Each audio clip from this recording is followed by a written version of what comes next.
Merhaba, ben yazılım mühendisi 3. sınıf öğrencisi Sema Nur Nurcan. Arkadaşlarımla beraber horlayan insanları titreşim motorlarıyla uyandırabileceğimiz bir sistem oluşturduk. 4 tane titreşim motoru kullandık ve bu titreşim motorlarını yastığa yerleştirdik. Horlama algılandığında da yastık titreyecek şekilde oluşturduk. Malzeme olarak da Arduino, 4 adet titreşim motoru, bir tane de mikrofon modülü kullandık. Sonrasında da veri seti oluşturmaya başladık. Merhaba, yazılım mühendisi 3. sınıf öğrencisi Zeynep Zahide Kayacan ben. Bu kodumuzda da ilk olarak veri setimizde sıfır ve birler olarak ikiye ayırdık. Veri setimizi genişlettik.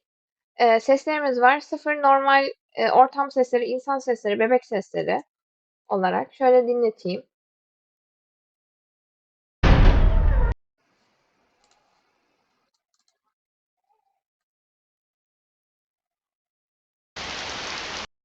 Şu şekilde ortam sesleri.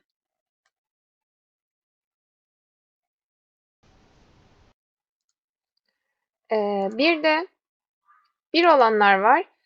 Bu da horlama seslerinin vav halleri. Bu şekilde.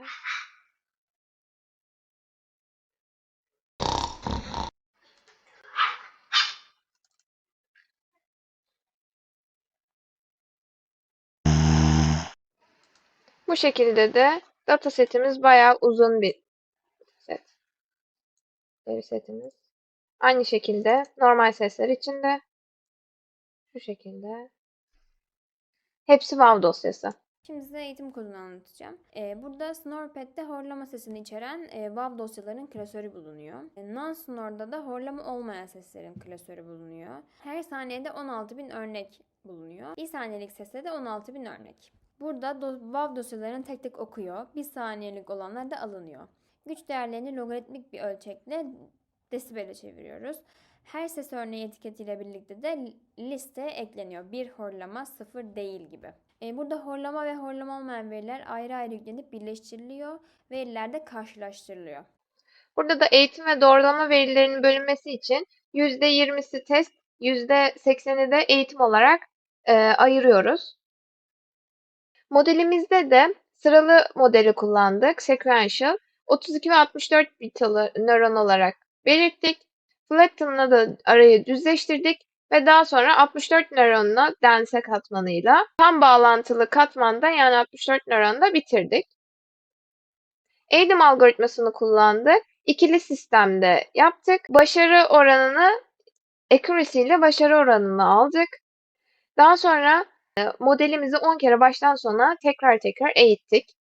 Epoksisi 10 verdik. Her seferinde 32 örnekle eğitimi tamamladık ve doğrulama verisi olarak kullandık. Daha sonra model sevle Snoring model H5 olarak kaydettik. Print'te de bunu yazdırdık kaydı. Merhaba, ben Tuana Şimşek, yazılım mühendisliği 3. sınıf öğrencisiyim. Ben de size test Python kodumuzu anlatacağım. Öncelikli olarak örneklem oranını 16.000 olarak ayarladık. Yani saniyede 16.000 örneklememiz oluyor. Her kayıtı 5 saniye yapıyoruz ve model petimizi yani kaydettiğimiz modelin, eğitilmiş modelin petini belirtiyoruz burada. Modelimizi yüklüyoruz. H5 dosyasını yüklüyor ve kullanıma hazır hale getiriyoruz yani. Burada ses kaydı fonksiyonumuz var. Mikrofon 5 saniyelik ses kaydı alıyor ve Fluent ile ses verisini tek boyutlu bir hale getiriyor. Yani bu da CNN'e uygun demek oluyor. Burada tahmin fonksiyonumuz var. Burada 5 parçaya bölüyor ve her birini ayrı ayrı tahmini alıyor. Yelik sesi 1 saniyelik 5 parçaya bölüyor.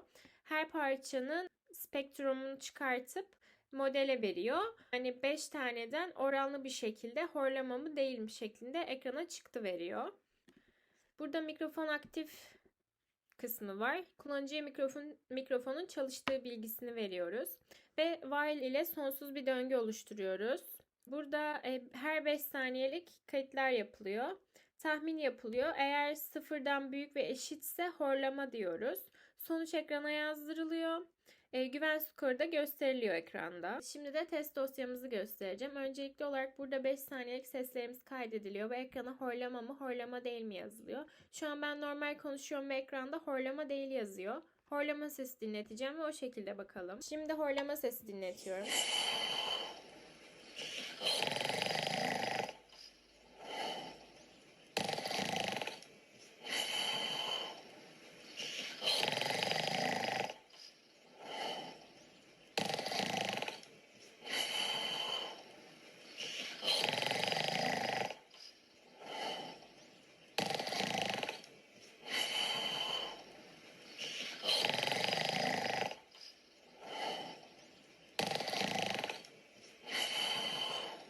Bu şekilde gördüğünüz gibi horlamaya horlama, horlama değil, horlama değil yazıyor. Şu an horlama durduğu için ekranda horlama değil yazısını gördük. Şimdi de bebek ağlaması dinleteceğim.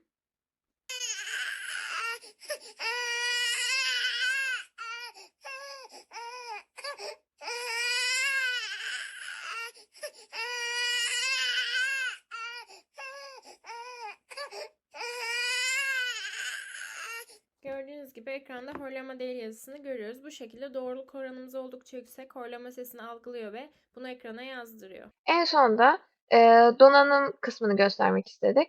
Donanım kısmında da breadboard'da 4 tane titreşim motorumuz var. Bu titreşim motorlarını Arduino Uno'ya bağladık. Aynı zamanda Arduino Uno'nun mikrofonunu da bağladık. Arduino Uno'muzu da hem breadboard'a hem de güç kaynağı olarak powerbank'e bağladık. 5 voltluk bir powerbank kullandık. Bu donanım kısmını yastık içine yerleştireceğiz ve yastık içinde horlama sesi duyduğu zaman titreşim gerçekleştirecek.